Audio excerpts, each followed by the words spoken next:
¿Qué tal? ¿Cómo está? Muy buenas noches. Un placer saludarles. Soy Fernando del Rincón. Bienvenido a un programa especial más de CNN en español sobre el coronavirus. Por supuesto, siempre acompañado de mi buen amigo y colega Camilo Gaña, quien saludo allá en su casa. Camilo, ¿cómo estás? Buenas noches. Buenas noches para ti, Fernando. Buenas noches para toda la gente que está en la sintonía de CNN. Yo no sé tú, pero yo estoy cada día más contento y satisfecho con lo que estoy viviendo, porque la presidenta de la Asociación de Enfermeras de Estados Unidos tuvo la osadía en el despacho Oval, en su cara, de decirle al presidente que ella rehusaba y rehusaba su mascarilla porque no tenía. Y el presidente la fulminó con la mirada y con esa galantería y esa elegancia con que el presidente se dirige a las mujeres, le dijo: eso no es lo que yo he escuchado, ¿eh? Yo he escuchado que todas las enfermeras tienen muchos trajes médicos. El presidente quiso decir que todas las enfermeras tienen muchos trajes de protección biomédica, pero es una frase muy larga. Te digo, Fernando, que si sigo con esta alegría, cuando termine la pandemia, si sobrevivo, ya estaré en estado de gracia. No sé tú, ¿eh? Seguramente vas a sobrevivir, no me queda ninguna duda, Camilo. A mí lo que me da más alegría es que finalmente la gente empiece a darse cuenta de cuál es la realidad, por más que se trate de esconder, a través de los hechos, a través de la información, que Exacto. entiendan que no hemos salido de esto, que no es que ya las cosas se arreglaron y que el reabrir, aún Exacto. dicho por los políticos, aún no es opción, ¿eh? Aún no es opción y lo dicen los números, mi estimado Exacto. Camilo. Esa es la neta, como dicen en México. Pues adelante, ¿por dónde Así empezamos hoy? es. Te voy a dar toda la información en números para que ya después entonces empecemos a entrar en detalles, diría yo, más humanos, ¿no? ¿Te parece? Adelante. Vale. Gracias, Camilo. Vamos entonces. Les propongo entonces allá en casa que nos acompañen utilizando la etiqueta COVID-19 Global 6. Numeral COVID-19 Global 6. El hashtag es COVID-19 Global 6. Esa es la etiqueta. Por favor, acompáñenos con sus comentarios, dudas. Recuerde que este es un momento importante para hacer sus preguntas y sus comentarios y sus temores y sus dudas, para tratar de encontrar en este foro un espacio en el que le demos una respuesta, ya sea a través del doctor Huerta, a través de la doctora Azaret, o a través también en el tema de la economía de nuestra Gabriela Frías, que nos acompaña esta noche de nueva cuenta. Así que todo esto con la etiqueta numeral COVID-19 Global 6, y así trataremos de esclarecer sus dudas, temores, preguntas y cualquier otra cosa que quiera compartir con nosotros. Sus comentarios a dos cuentas: @soyfdelrincón, que es la de un servidor, y @CamiloCNN, que es la de mi estimado Camilo, @CamiloCNN y @soyfdelrincón. Ahí todas sus preguntas, comentarios y dudas. Mientras tanto, déjenme le cuento que los líderes políticos del mundo tratan de compaginar la reapertura, que ya le decía yo, con la contención del coronavirus. Nada fácil, nada fácil. Los científicos trabajan para conseguir en meses una vacuna. Ya ve que todo el mundo está en esto, enfocados en lograr una vacuna antes de que termine el año, pero normalmente las vacunas tardan pues años, varios, en llegar a término y estar perfectamente listas para el ser humano. La Universidad Johns Hopkins contabiliza más de 3,8 millones de contagiados ya en el mundo y al menos 269,000 muertos. Solamente en África el virus podría matar hasta 190,000 personas, esto durante el primer año nada más de la pandemia, ¿eh? Y hasta 44 millones podrían infectarse si las medidas de contención fracasan. Estoy de acuerdo con estimaciones de la Organización Mundial de la Salud. En Estados Unidos, más de 40 estados, escuche con atención, han reabierto parcialmente y han comenzado a suspender ciertas restricciones, pero ninguno de ellos cumple con las directrices establecidas por la Casa Blanca. Esto según una epidemióloga de la Universidad Johns Hopkins. Mientras tanto, otros 3,2 millones de personas presentaron la solicitud por desempleo, con lo cual desde mediados de marzo se han presentado 33 millones y medio de solicitudes de desempleo aquí en los Estados Unidos. 33 millones. Siempre les hemos dicho que nadie es inmune, ¿no? Y ningún lugar está exento del contagio. Bueno, pues la prueba más clara es que el coronavirus también llegó ya a la Casa Blanca, ¿sí? Un asistente personal del presidente Donald Trump dio positivo. La persona contagiada es miembro de una unidad de élite de la Marina dedicada a la Casa Blanca y que a menudo trabaja muy de cerca tanto con el presidente como con la familia presidencial. Trump se molestó cuando supo la noticia según informó una fuente a CNN, y este jueves dijo que tuvo muy poco contacto personal con el hombre, pero que será sometido a diario a una prueba de coronavirus. Y aprovechó para reiterar su opinión de que Estados Unidos ha manejado, dice él, muy bien el combate a la pandemia. También, como por ejemplo Alemania, es lo que dice Donald Trump, escuche. Germany's done very good. They have a very low mortality rate like we do. We have a low mortality rate also. Frankly, if you took New York out of the equation, we would really have a low mortality rate. Pero no podemos quitar Nueva York de la ecuación, eso es una realidad, ¿no? Nueva York está ahí, la tragedia de Nueva York está ahí, y la falta de capacidades en recursos médicos está ahí. O sea, Nueva York no se puede quitar de la ecuación. Así que, bueno, usted dirá. Las organizaciones pro-inmigrantes llevan semanas pidiendo al Servicio de Control de Inmigración y Aduanas de Estados Unidos, ICE por sus siglas en inglés, la liberación de los inmigrantes detenidos. ¿Por qué? Bueno, se ha estado alegando, y lo hemos tocado precisamente en CNN, que el coronavirus supone un peligro mortal para ellos. Los peores temores se cumplieron ya. Sí, este miércoles, un salvadoreño de 57 años es la primera persona con coronavirus que muere estando bajo la custodia de ICE. María Santana me acompaña en vivo desde Nueva York con más información acerca de este caso que prácticamente, María, se había venido anunciando y denunciando desde hace ya, te diría yo, que al menos 2 meses. María, ¿cómo estás? Buenas noches.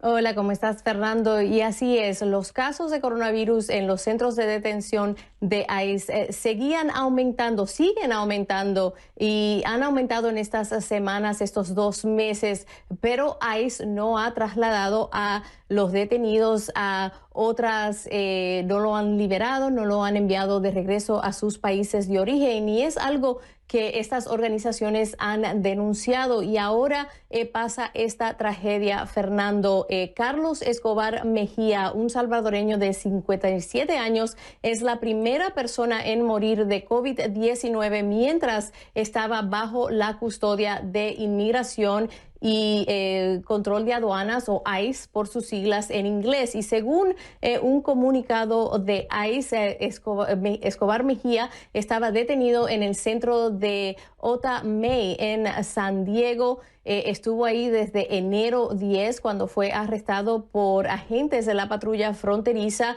cerca de Campo, California. Pero el 24 de abril empezó a demostrar síntomas de coronavirus. Le hicieron 2 pruebas, una en el centro médico del centro de detención, otra en el hospital Paradise Valley en California, donde fue trasladado, y esas 2 pruebas dieron positiva. Un alto funcionario de inmigración nos dijo que desde el momento en el que dio positivo para el coronavirus, que fue trasladado a este hospital, pero estuvo casi una semana en un ventilador, y en horas de la madrugada de este miércoles fue declarado muerto. Y según activistas, esta es una tragedia que pudo haber sido evitada. ¿Por qué? Porque llevan meses y semanas y meses haciendo recomendaciones a ICE de que deben liberar a más de sus detenidos. ICE sí ha liberado a cientos de personas, pero según estos activistas no a suficientes. ¿Y por qué? Porque el virus ya se ha demostrado que se propaga muy rápidamente en lugares como prisiones, como centros de detención. Según cifras de ICE, Fernando, más de 600 de sus detenidos han dado positivo para el virus, y por eso es que estos activistas han estado denunciando estas acciones. Ahora, según ICE, un comunicado que nos enviaron, Escobar Mejía entró ilegalmente al país en 1980, tiene familiares aquí en Estados Unidos, unas hermanas que son ciudadanas americanas que viven en California, también en Los Ángeles y en San Diego. Y según los protocolos de ICE, ellas fueron notificadas, pero también el gobierno salvadoreño fue notificado de su fallecimiento. Ahora, según la agencia, van a iniciar una investigación exhaustiva sobre este incidente, Fernando. Pues es lo menos que se puede esperar, y tal vez con este caso en particular Además de que la presión va a aumentar, sin ninguna duda, tal vez se tomen nuevas medidas en torno a esto. Hablar también con los gobiernos de los países, que algunos temían recibirlos precisamente porque pudieran estar contaminados y complicar la situación en el país. Es un tema muy complejo, pero ya se había venido denunciando. Aquí mismo presentamos testimonios, María Santana, y este es el resultado precisamente de eso que se temía, desgraciadamente, el fallecimiento del primer hombre, en este caso salvadoreño, 57 años, bajo la custodia de ICE. María Santana desde Nueva York. Gracias, María. Buenas noches, que estés segura y la familia esté bien. Un abrazo. Igual, gracias.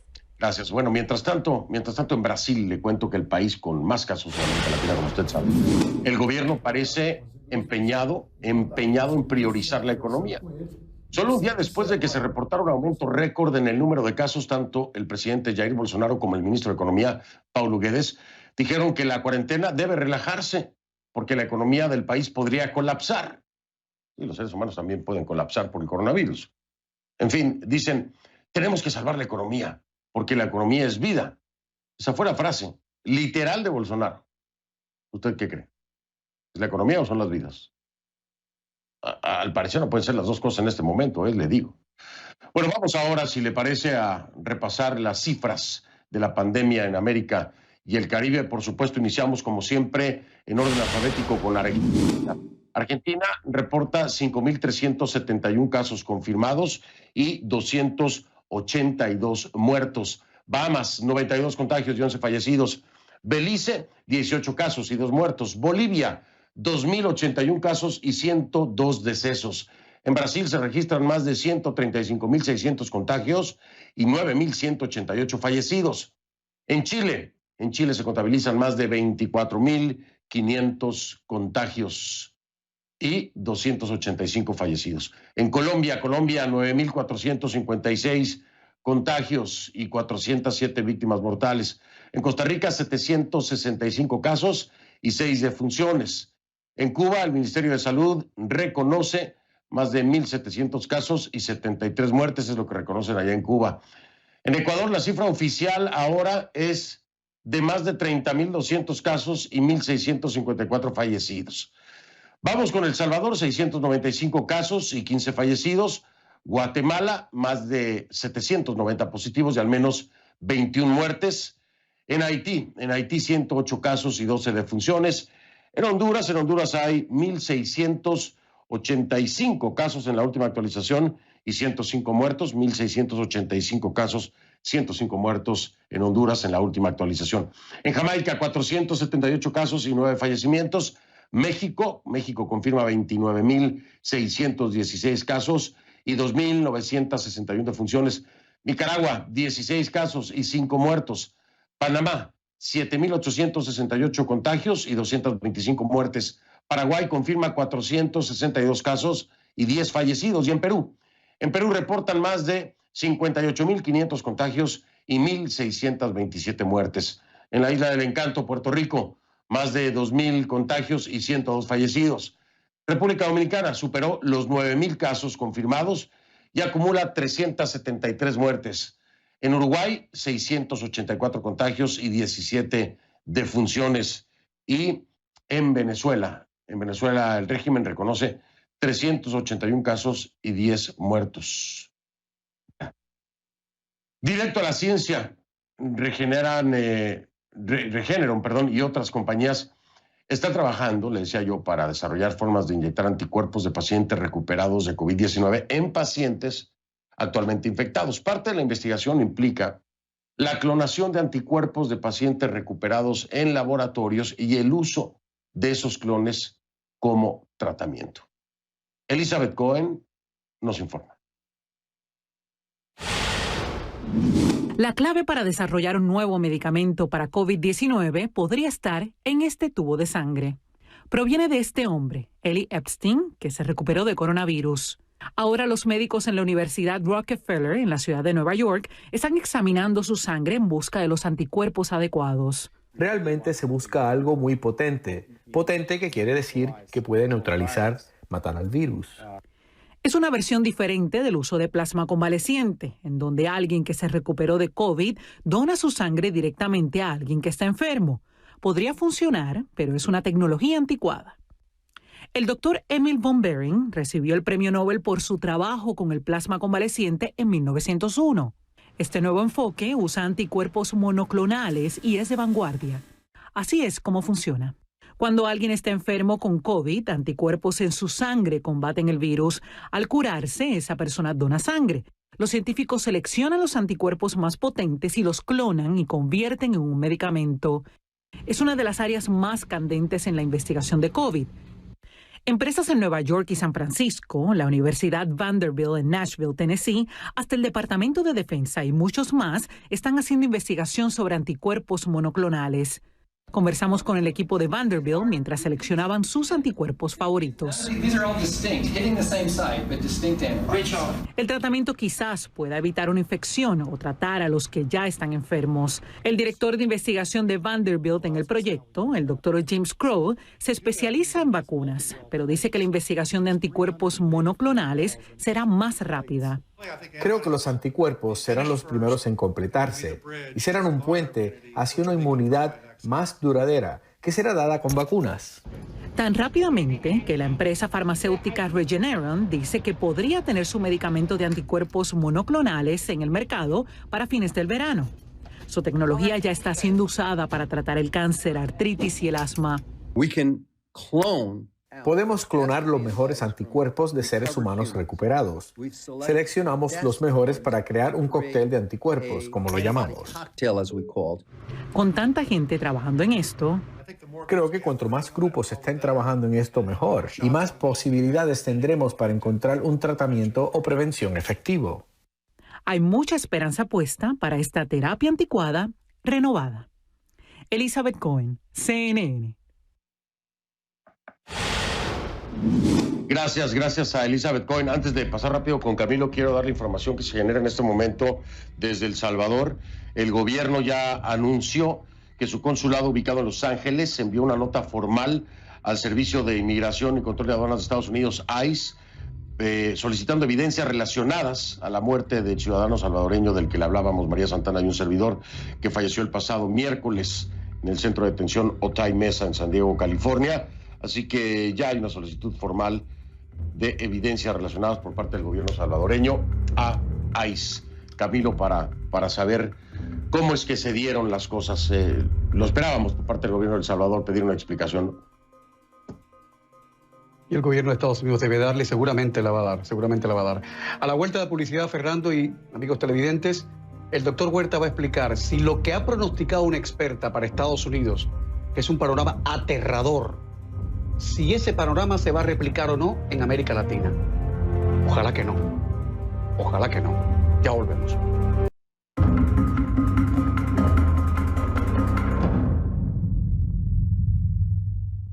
Y ahora el turno de uno de los sabios de CNN en español, el doctor Elmer Huerta, profesor de la Escuela de Medicina de la Universidad George Washington.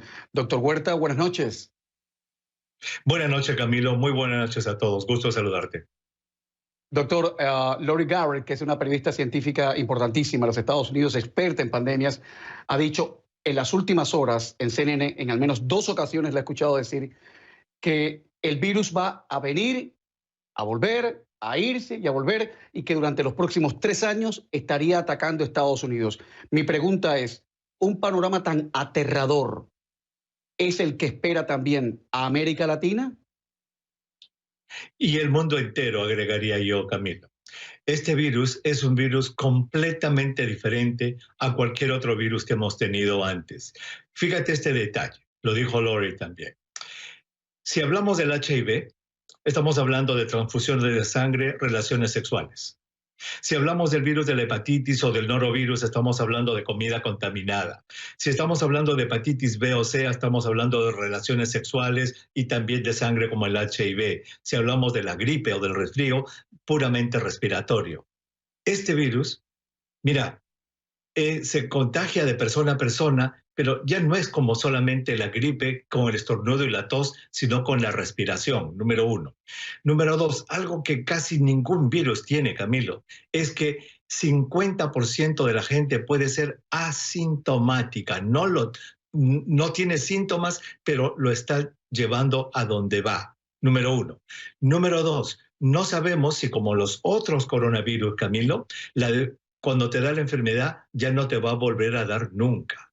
Entonces, si tú pones junto esto, y este virus es un virus que está causando tantos problemas de salud, no es respiratorio puro, es cardiovascular ahora. Ahora estamos viendo que los niñitos están desarrollando lo que se llama el síndrome de Kawasaki, te quita el olor, te afecta el cerebro. Entonces, no quiero sonar, Camilo, no quiero sonar como una persona muy negativa que quiere darle al público algo negativo para asustarlo. Pero lo que yo estoy tratando de decirle a nuestros televidentes es que estamos frente a un virus que ha venido a quedarse, que es completamente diferente a todo lo que hemos tenido antes, y que si no tenemos una vacuna pronto, una vacuna que sea efectiva, que pueda realmente distribuirse entre miles de millones de personas, va a cumplirse lo que dijo la señora Garrett. Es decir, que este virus va a venir en el invierno, en el verano, va a dar vueltas, va a ir atacando y nos va a dar miedo, porque ¿hasta cuándo vamos a usar máscaras? ¿Por siempre? Si no tenemos una vacuna, y cuando te da, tú no sabes cómo vas a reaccionar, Camilo. Serás uno de los suertudos que, caramba, no te va a pasar nada y vas a ir adelante, o serás uno de los que va a llegar a una unidad de cuidados intensivos.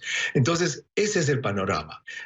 ¿Y por qué digo todo esto, Camilo? Porque este virus ha venido a quedarse y sí hay algo que podemos hacer, por lo pronto.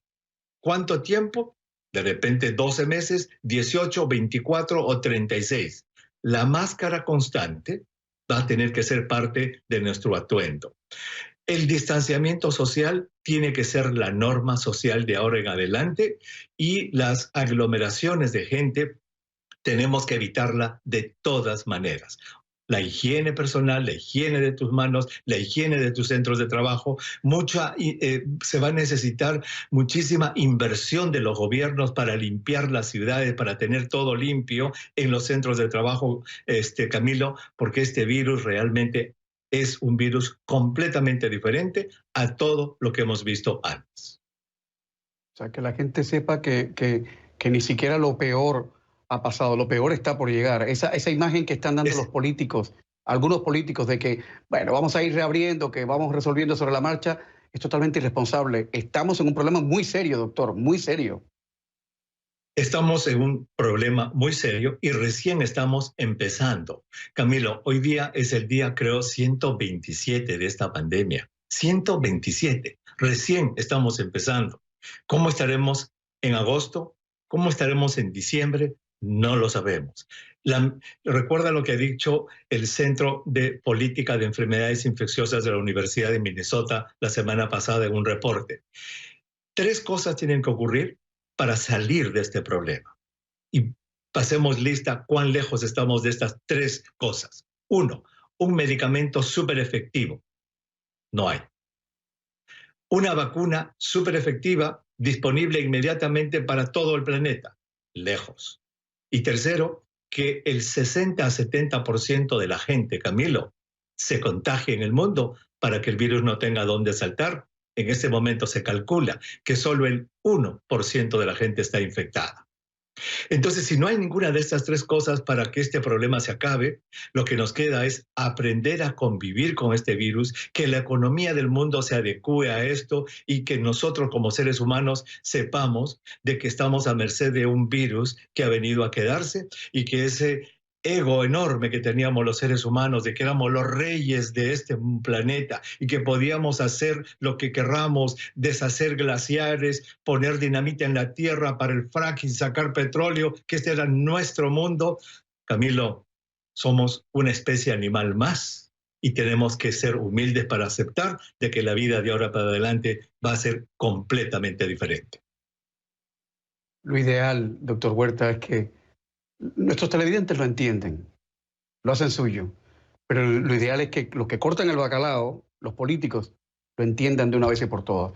Doctor Huerta, mejor... Exactamente, quería terminar con eso, discúlpame, quería terminar con eso. No, adelante, por favor. Yo creo que es muy importante que los televidentes aprendan a escuchar a los políticos, aprendan a interpretar el lenguaje de los políticos, y los políticos tienen una manera de ser que se resume en esta frase: ellos pueden aceptar hoy día lo que mañana pueden rechazar. Así viven ellos. Entonces, cuando un político le dice a su pueblo, esto se va a controlar, esto va a pasar como lo hace el señor Trump, y hay que decirlo claramente, que para el verano esto está mintiendo completamente, y en este país, en Estados Unidos, los Centros para el Control y Prevención de Enfermedades de Atlanta, Camilo, que es la organización más respetada del mundo. Cuando yo trabajaba en el Ministerio de Salud del Perú, el CDC era lo máximo. ¿Sabes que en ese momento al CDC, a los Centros para el Control y Prevención de las Enfermedades de Atlanta, Camilo, le han puesto una máscara como la que usamos nosotros, y en este momento no tiene autoridad? ¿Por qué? Porque políticamente la han aplastado. Y eso es peligrosísimo cuando la política aplasta a la ciencia. Horrible. En fin, doctor, ¿qué le voy a decir que usted no sepa? Muchas gracias, doctor Huerta. Querido Fernando, adelante. ¿Qué viene ahora? Gracias, Camilo. Gracias, doctor Huerta. Pues, más preocupación después de escuchar al doctor Huerta. Estoy completamente de acuerdo con él. Y el problema es que aquí exactamente es lo que ha ocurrido en Estados Unidos. La política se ha inmiscuido de forma impresionante en un tema de salud, ¿no? Lo hemos visto por parte de Trump. Lo hemos visto, desgraciadamente.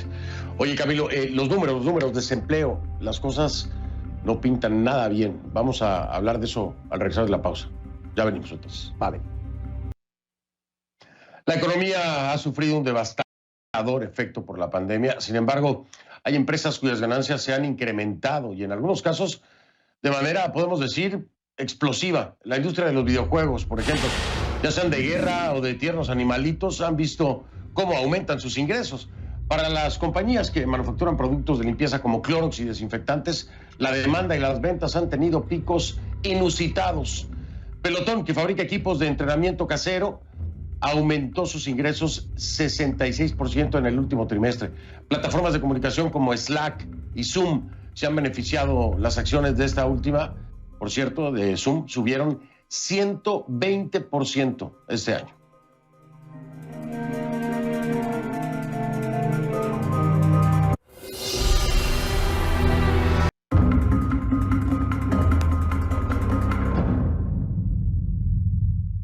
Como siempre le digo a mi Gabriela Frías, mi casa es su casa. Ya está conectada con nosotros desde la suya, es decir, desde su casa, nuestra Gaby Frías de Portafolio Global. ¿Cómo estás, Gaby? Buenas noches. Qué milagro. ¿Cómo estás, Fer? Qué gusto saludarte. Igualmente, Gaby, que no nos habíamos visto mucho esta semana por el tema de Venezuela, la operación Gedeón, etcétera, pero aquí estamos al pie del cañón.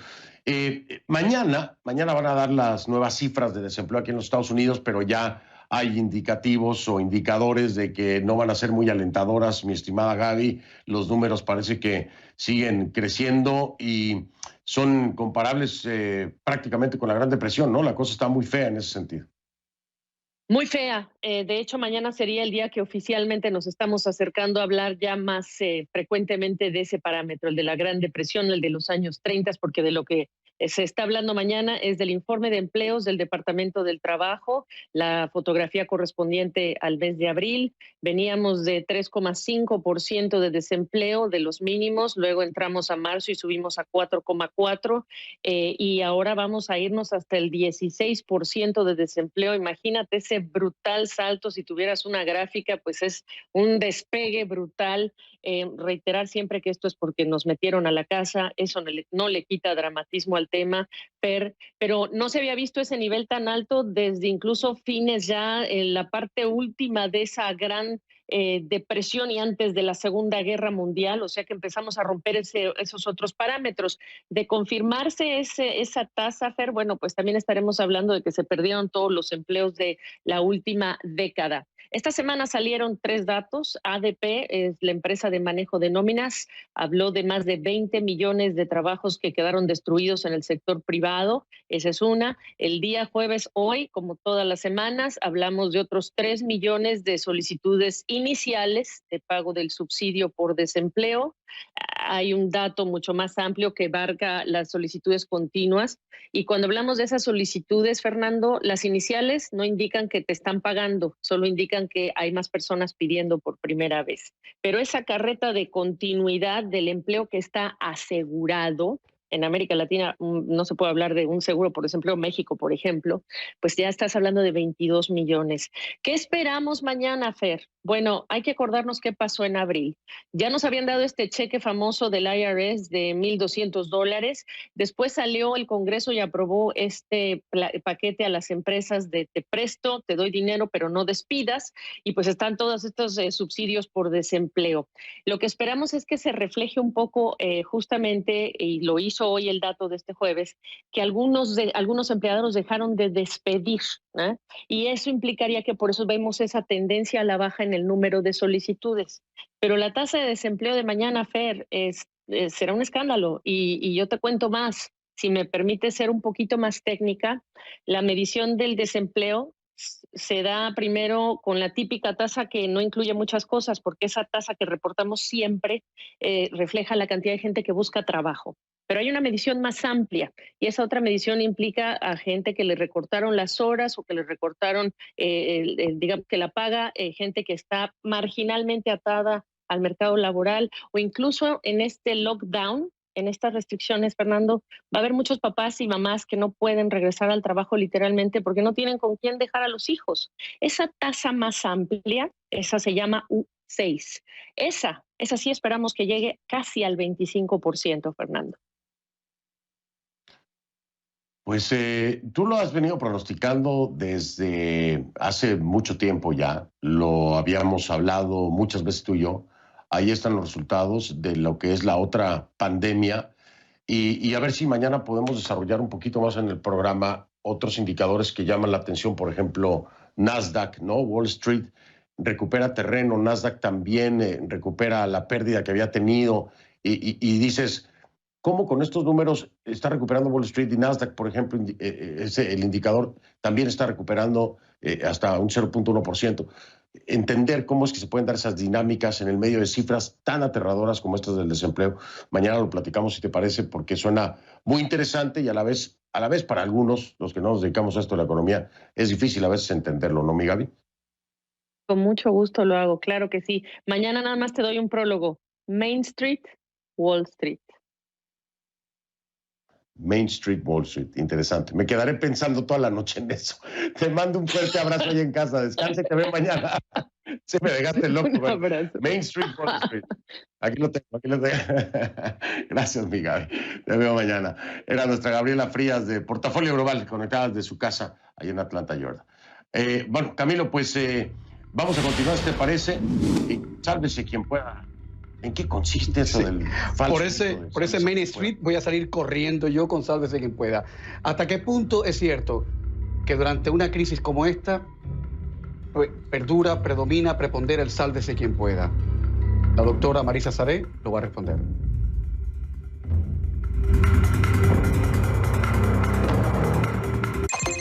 Hola. Es fácil. Hay una imagen legendaria, icónica de Titanic, en cualquiera de las versiones de Titanic, y ese es el momento en que los botes salvavidas se están bajando y la gente rica hace todo lo posible por deshacerse de la gente pobre y alcanzar el bote. Pero realmente el ser humano es así siempre. El sálvese quien pueda, el mito de sálvese quien pueda es real en una pandemia, en una crisis, en una tragedia. Doctora Marisa Saré, la presentadora de nuestro programa Vive la Salud, está ya con nosotros. Buenas noches, ¿cómo está, doctora? Encantada, Camilo. ¿Cómo estás tú? Bueno, ahí. Yo lo decía yo al programa al principio que si sigo tan contento llegaré a estado de gracia. Pero deme buenas noticias. ¿Realmente el sálvese quien pueda es lo que condiciona la actitud de los seres humanos en estas circunstancias o no? Mira, yo sé que todo el mundo piensa que reaccionamos ante crisis como esta con egoísmo, con irritabilidad, con ese egocentrismo, con violencia en muchos casos. Y en realidad hemos visto algunos casos de eso. Tú y yo lo hemos comentado varias veces. Pero te voy a hacer una historia porque a ti te gustan las buenas historias y te voy a hacer esta historia que viene. Sí, yo sé. Esta historia que viene de España, de un país que ha sido azotado por esta pandemia, y se trata de don Pedro. Y don Pedro tiene alrededor de 79 años y por 46 días estuvo aislado porque cada vez que le hacían el test del coronavirus daba positivo. Y llegó a un momento de depresión, de que quería tirar la toalla. Y su médico decidió ir a Twitter y le pidió a Twitter que hiciera su magia. Y le pidió a las gentes que por favor le ayudaran a levantar el ánimo de este adulto mayor. Y en días, más de 15,000 personas le mandaron videos, le mandaron buenos consejos, le mandaron oraciones y todo para ayudar a don Pedro a sentirse mejor. Moraleja es que en realidad, Camilo, y lo hemos vivido en momentos como estos, en momentos de crisis, por ejemplo, cuando el 9/11, cuando los huracanes tantos que hemos vivido, se ve esa necesidad, esa solidaridad que existe entre los seres humanos. Y la vulnerabilidad abona, y en esos momentos de crisis que sentimos esa vulnerabilidad abona la necesidad de conectarnos los unos con los otros. Y lo vemos, por ejemplo, en los médicos que están en esos momentos vulnerables, en los que están en primera línea, en los bomberos, en el ejército, esa necesidad de unirse. Lo que dicen, hay una universidad, la Universidad de Delaware, que ha estado estudiando este tipo de catástrofes y de pandemias y de crisis desde los años 70. Y lo que dicen es efectivamente que el ser humano tiene la tendencia a conectar, a buscar ese lazo. Y lo que dicen los estudios es que, muy al contrario de lo que pensamos muchos, es que en realidad, en la mayoría de los casos, tenemos la tendencia de actuar con calma, con paciencia y siempre listo para ayudar. Por eso cuando vemos en las noticias a lo mejor que ha habido un incendio, que vemos a familias que lo han perdido todo, Camilo, y lo vemos hablándole a la prensa y decimos, Dios mío, pero ¿cómo pueden hablar así? Lo han perdido todo, sí. Pero ¿cómo pueden? Yo no podría. Sí podríamos. Así que ahora viene el segundo componente, que es un poquito más complejo, querido amigo. Y es que, como digo yo, estamos viviendo varias pandemias, no una pandemia. Está la pandemia del virus, está la emocional, está la económica. Y lo que sabemos, lo que dicen los estudios, es que cuando existe un estrés agudo, pues uno tiene la tendencia de ayudar y de salir adelante, y esa adrenalina. Lo que no sabemos y no se ha estudiado tanto es qué hacer cuando el estrés es crónico, es constante y nos viene amenazando desde tantos ángulos diferentes. Sabemos que generalmente cuando el estrés es crónico, y ahí empieza la irritabilidad. Y lo estamos viendo porque es difícil estar aislado, es difícil estar apartado de todo lo que conocíamos y que era nuestras vidas. Una de las grandes lecciones que hemos aprendido, yo creo, es que somos interdependientes, que mi salud depende de ti y la tuya de mí. Algo que siempre estuvo ahí, pero que sencillamente ahora se ha vuelto tan importante, tan relevante. Dime. Doctora, Camilo, embotelle todo eso y véndalo, porque me ha dado mucha calma. Ha sido uno de los momentos más calmados del día. Así que embotelle eso, ya después vemos cómo lo patentamos, a ver si salimos de pobre, pero eso hay que moverlo, ¿eh? Muchas gracias, doctora Saré. Un abrazo grande. Muchísimas gracias, encantada, Camila. Atención, porque llega el programa en menos de 4 minutos, el grafitero más popular y talentoso del mundo mundial, Banksy. Aquí, en CNN en español, donde siempre. Banksy, el grafitero más famoso del mundo y que nadie o casi nadie sabe quién es, sorprendió al personal del hospital de la Universidad de Southampton en el Reino Unido al dejar una de sus obras como homenaje a los trabajadores de ese centro. Dibujado en blanco y negro, se ve a un niño que sostiene una muñeca con forma de enfermera y tapabocas, y en el piso una cesta con los superhéroes de toda la vida. El artista urbano tituló la obra Cambio de Paradigma, pero en el hospital le cambiaron el nombre. Con con el aval de Banfield, le pusieron pintura para los Santos en un juego de palabras con el equipo de fútbol local que se conoce familiarmente como los Santos. Bendito Banco. Muchas gracias.